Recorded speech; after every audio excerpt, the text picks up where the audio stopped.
dostlar, menyumuzda səbzə qovurma var. Keçid etmədən öncə sizə təşəkkürümü bildirmək istəyirəm. YouTube kanalımda videolarıma o qədər gözəl şərhlər yazırsınız ki, bu mənim üçün böyük bir dəstəkdir. Hər birinizə minnətdarlığımı bildirirəm. İndi isə göyərtilərimizi doğrayaq. Göyərtiləri çox xırda olmayacaq şəkildə doğrayırıq. Mən göyərtilərdən bol kəvərdən istifadə eləmişəm. Şüyüd, keşniş, göy soğan və bir də biraz yumuşaq olsun deyə bu mənim özümün əlavə etdiyimdir. İspanaq əlavə eləyirəm. Doğradım, hazırdır. Hissə pört edəcəm.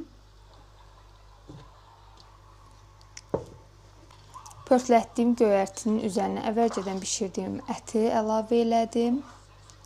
Bunun üzərinə də ətin suyunu əlavə edirəm.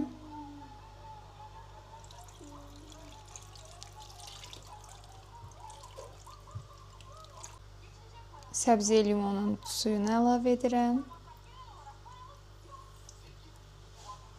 Səbzi qovurmamız hazırdır.